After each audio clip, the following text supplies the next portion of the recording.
Presidential Broadcast Service. Radyo Pilipinas. Radyo Publiko Ng bagong Pilipinas para sa bagong Pilipino. Naghahatid ng mahahalagang balita at impormasyon na guugnay ng pamahalaan sa sambayanan. Tulay sa himpapawid ng serbisyo publiko. Radyo Pilipinas. Radyo Publiko. Ang boses ng Pangulo. Sa Iloilo, Radyo Pilipinas. 585. Oras sa Radyo Pilipinas, Philippine Standard Time, alas 8:35 sa aga.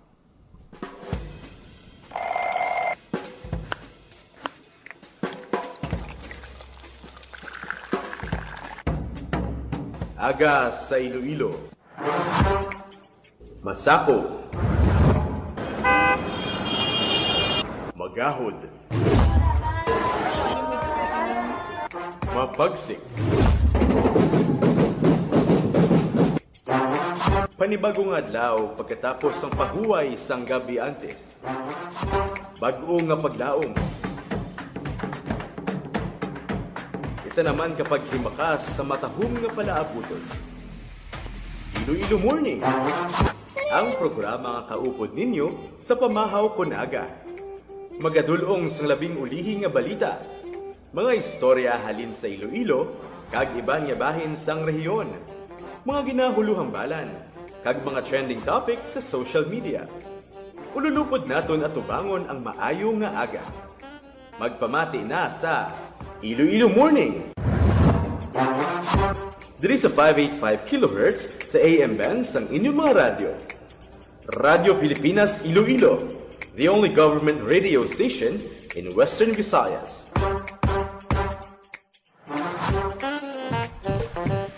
Mayong aga Pilipinas, good morning Western Visayas. Welcome sa Iloilo Morning Program.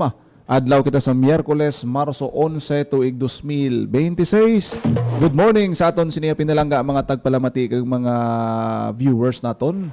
Diri sa aton sininga programa, Mayong Aga Ems. Mayong aga Jen, maayong aga sa mga nagapamati sa ilang mga radyo kag sa tanan nga nagatutok sa Facebook Live. Kamusta kamo subong nga adlaw sang Miyerkules, no?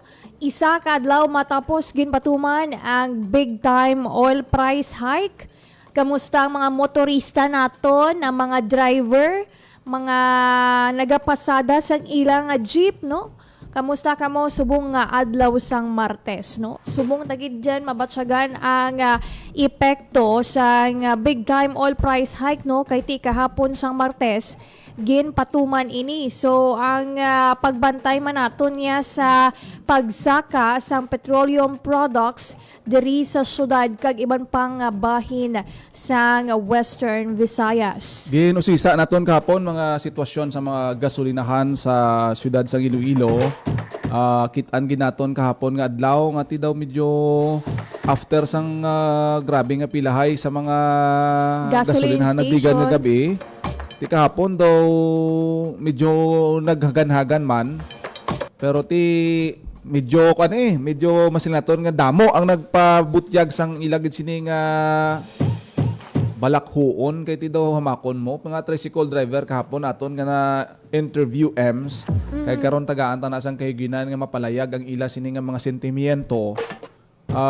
Masig-masig sila pamangita sang pamaagi o kung diskarte para nga hindi sila matamaan kagasto kay ti sa subong ginahulat-hulat pa ang ining ginhambal sang DOTR nga magpanagtag sang fuel subsidy sa aton sini mga affected nga mga drivers. Tibantayan naton kay in effect naman ang 4-day working arrangement sa aton mga LGUs kag bisan pa nga mga universities gali sa nag-comply sa sining panawagan sa aton sini nga presidente nga 4-day work week. Ting Kapitol may ara na gin-confirm ni Governor Defensor kahapon kag ang aton sini nga alkalde Mayor Reza Treñas nakahimo naman sila sang ila mangin arrangement sa sining implementasyon sang 4-day work week.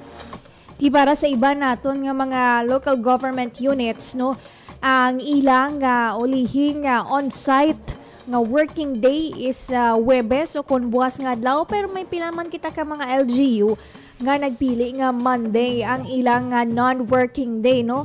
Sa bahin sa nga Iloilo City Government, naka-issue na sang executive order si Iloilo City Mayor Raisa Treñas nga nagapatuman sang sining 4-day on-site work arrangement kag sa bahin sang Kapitolyo. Sigurado naman to nga may ara sang 4-day work week nga ginkumpirma naman ni Iloilo Governor Arthur Defensor Jr. sa bahay niya sang Iloilo City Government, no.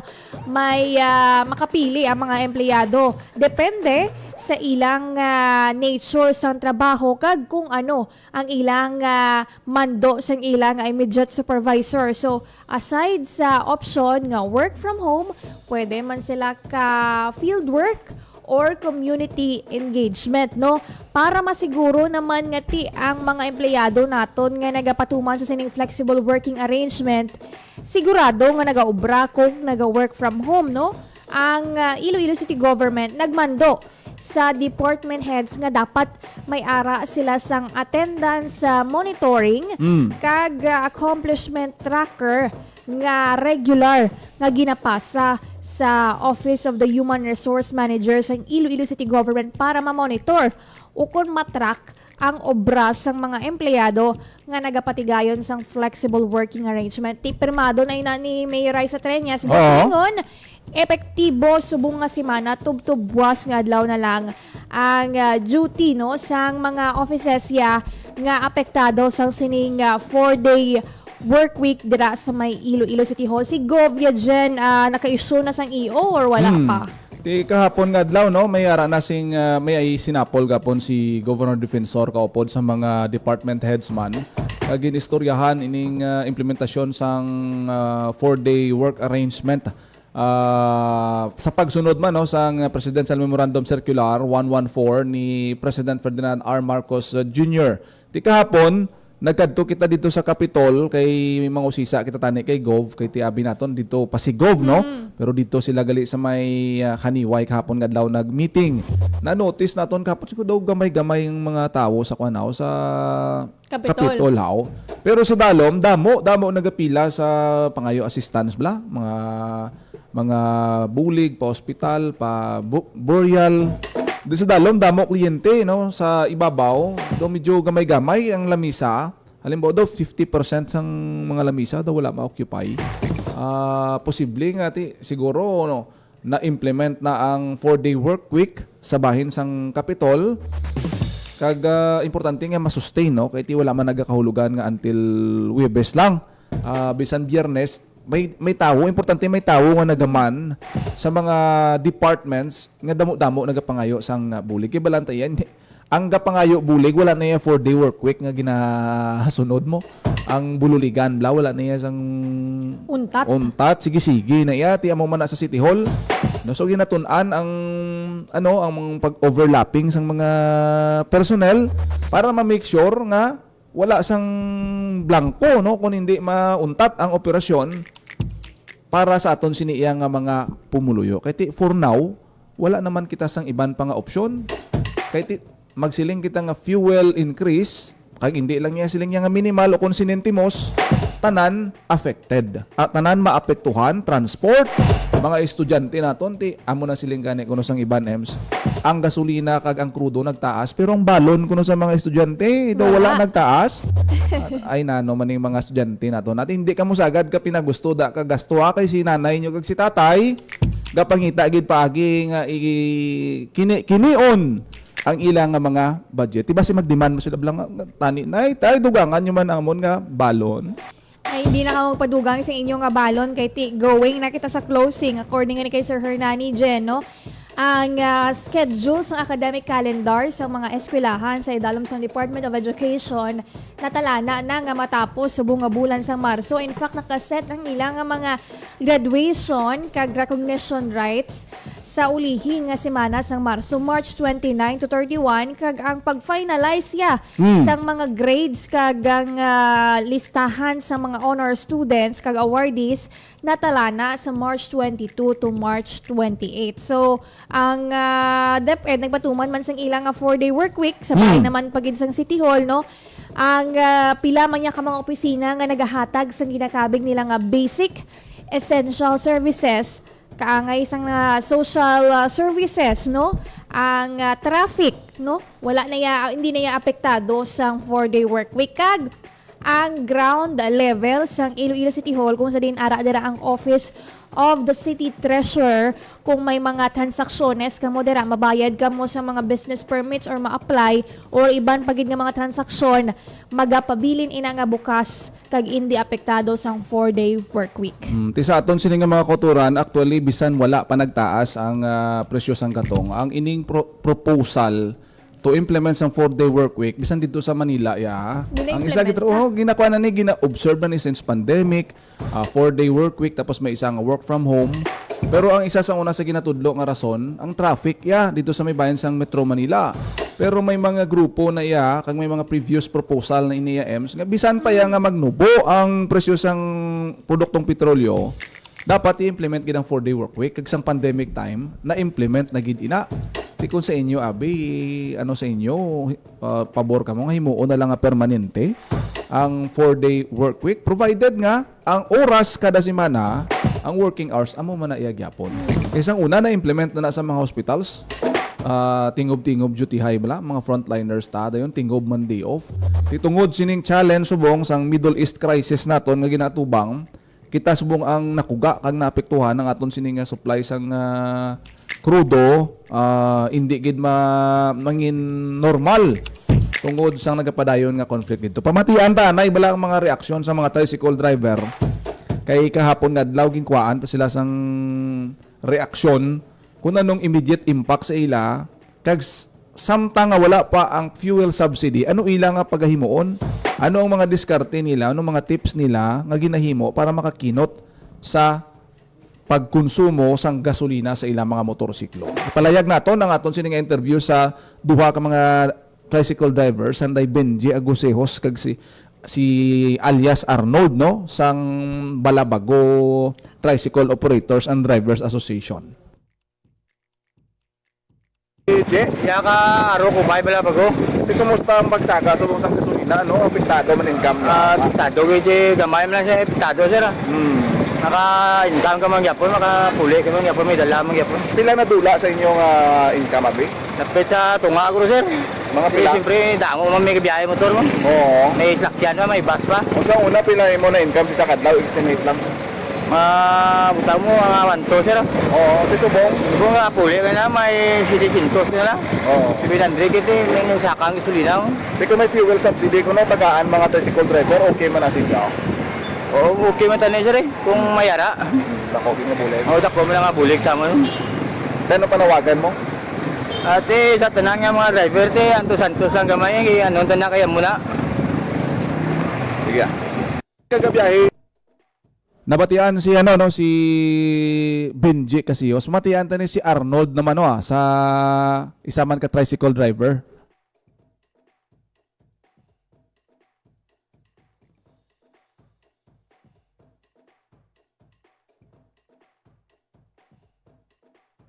Sa gasto sa sa fuel. Ano lang po parking lang kung zero. Kahit kung naglagaw ka nga, kahit man ng Japon, gasto ka pa nila. Mga pahabog na wala direksyon. May direksyon. Parking na lang. Oo. Kaya nung may subsidy ka mo nga ginalauman o may panagtag ko ng subsidy? Mayara ko ng subsidy. Oo. Anong mga istoryahan nyo sa asosasyon? Way pa man kami meeting kami. Bisang una, ang biyahe mo whole day? Okay. Kung lang, gamay-gamay na lang gawa. Mahal nga ng gawa. Ano yung mga tips mo sa mga driver na para makaless sila? Anong mayo? Sa pugay, sa kargahanay? Sa ginalan po, na lang, parkingan lang, din po, nanay na lang ano. Kaya kung nagpapog ka, pigat-pigat. Nag-full tank ka man kagapon? Or ano? Full tank ko nga po. Napatihan si alias Arnold sa isa ka tricycle driver. Kung sa una, balan mo uso sang tricycle nambla sa mga hindi familiar sa kung paanong mangin routine sa mga tricycle drivers. Mayroon na yang daw pareho sang taxi bala. Nagalibot-libot sila kapahabog para nga makakita sila pasayro, kakadto sila sa mga kundiin nga sakop sa ilang ruta. Sa una, okay pa na kay barato gasolina, pahabog ka, libot-libot ka. Isubong kay mahal gasolina, ang isa sa ilang nga ginahimo, dulog na lang gid sa terminal, tapos ang seating capacity sa tricycle abi butang mo mag duwa sa atubang, duwa sa likod. Mga 6 abi no or 7 passengers. Ginahulat gina nila nga mapuno. Usang una ya tagduwa masiling at sige dulong ta mo dayon. Isubong medyo hulatay ang sistema para nga may balik ang ila sining gasolina kag hindi mauyang no tungod sang pahabog lang nga ginatawag nga pagbiyahe. Kag take note, Jen, nga ang beneficiary lang sang fuel subsidy program ya diriya sa Iloilo City Government, no?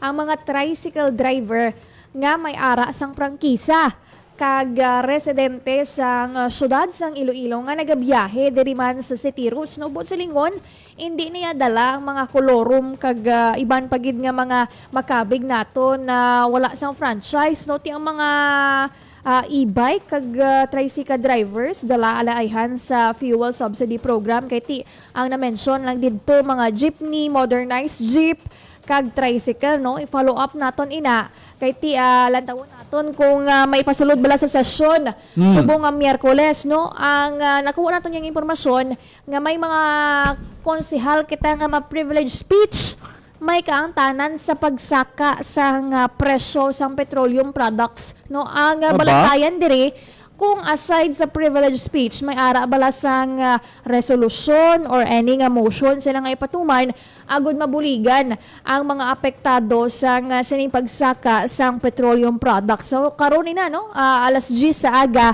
sa Legislative Building. To sa may Iloilo City Hall. Pamatiin nyo karon ng privilege speech nila, no? Kaya normal malang ina nga ginapatigayon sa sesyon, pero sa subong kumbaga daw immediate response kag help ang daw kinakinanglan. Pasalamat kita sa mga inisyatibo sa atong lokal nga panguluhan. Balanta ang Iloilo City Government isa sa mga una nga nag-preparar diyon so gina-appreciate nato ng efforts ng city government nga ginmuno ni Mayor Raisa Treñas sa nagdigad nga may allocation 3 sila. million pesos. May 3 million pesos. Aside din sa gin-allocate sa aton sini nga DOTR amounting sa 2.5 billion pesos nga ipanagtag sa mga transport ko o paagi sa fuel cards nila. Hustuin ang hambal mo. Kung hindi ka affiliated, nga ikaw kaya nga, gintagaan ka mo sang chance ang una nga mag-affiliate sa mga transport co-op nga hindi ka mo bala ma-considered nga kolorom, naga-comply ka mo ang city government may ara ina sing ginhimo nga inisyatibo si Colonel Garbanzos na kung gusto mo mag-apply sang prangkisa sa tricycle buligan nila kamo sa pag-process. May partnership sa LTO nga ang plakas ang inyong nga tricycle ma-release dayon. Karon kung wala malang kamo nag-comply may expect kamo sang fuel subsidy sa una pa lang daan nga rules nga dapat affiliate ka mo, miyembro ka mo sang TODA o kung sang transport co-op, kung hindi nyo na ma-comply, wala gid ka mo sang lauman nga subsidy. Kaya kuha na subong, documented na ina, kagang fuel subsidy, hindi lang ina first time ginhatag. Subong, sang time pa sang pandemic, may ara na ina sang lista kag gina-update ina ang mga miyembro. Ang budlay da karon kung may mga miyembro bla EMS nga sang una, naga-operate pa sila sang tricycle o kon PUJ, ara pangalan nila sa listahan, pero wala na sila naga-operate.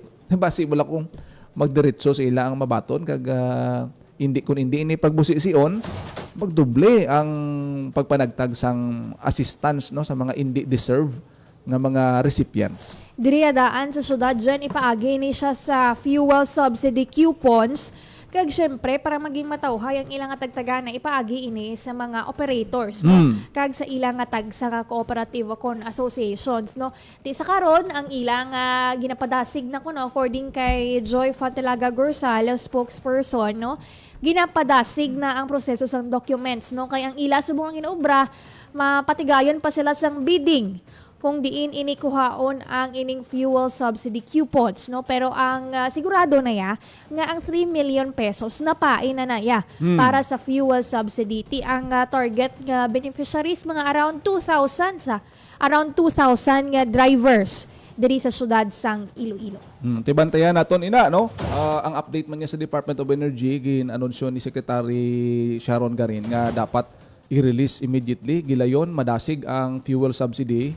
Especially subong nga bulan sang Marso kun mahingagaw tanan nga mga dokumento kay kumbaga daw ano na to karon kung ulihin na bala daw Late na? wala na gawa gana kag daw hindi na ma-appreciate gawas ang mga kauturan naton kay balaan naton nga hindi pa lang tublay kagapon nag-stop ko na muna tong katapusan base sa sunod nga inadlaw masaka naman hasta sa dason nga Martes ti sa subong pa lang daan ems do nanom lang nga ang nakakitaan no? tagi na may mga tag 89 May iban to gani nga Oh. dangat 100. daw grades na sa una nimo sa ilang mga elementary ka no?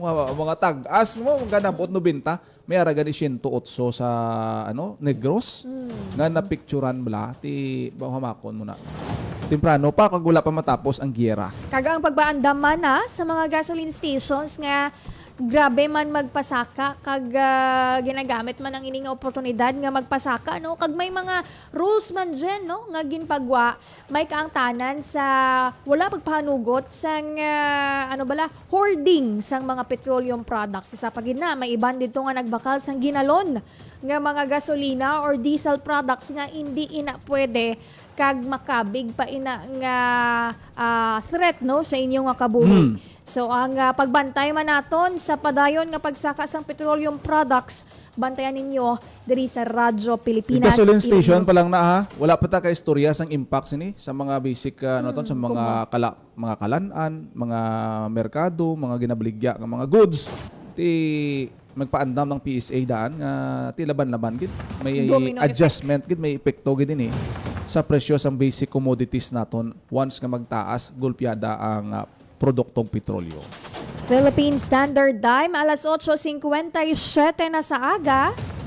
Wala na kita sang oras diri sa programa Iloilo Morning Gani. Madamo gid nga salamat sa tanan nga nagatutok sa ilang Facebook Live, sa aton dara nga Facebook Live. Sir Emilio Leal Tarosa Jr. Sir, Good morning, kay sir. Sir Sherwin Marcoy kag kay of course kay mami mo, Ma'am Lorena Santiago Dugatanaw. Sa tanan naton nga mga FB Live viewers, salamat gid sa inyo pag-upod. Padayon ka mo nga mag-like, comment, and share sa Facebook page sang Radyo Pilipinas Iloilo. May aran na kita sang 104,000 followers. Sa kinaandan kami ang inyo alagad. Janelle Baclay, Kag Amero Sanjagudo, kita ay kitaliwat buwas, diri lang sa Iloilo Morning. Ito ang Presidential Broadcast Service Radyo Pilipinas. Radyo Publiko. ng Bagong Pilipinas para sa Bagong Pilipino. Naghahatid ng mahahalagang balita at impormasyon nag-uugnay ng pamahalaan sa sambayanan. Tulay sa himpapawid ng serbisyo publiko. Radyo Pilipinas. Radyo Publiko. Ang boses ng Pangulo. Sa Iloilo, Radyo Pilipinas. 585 AM.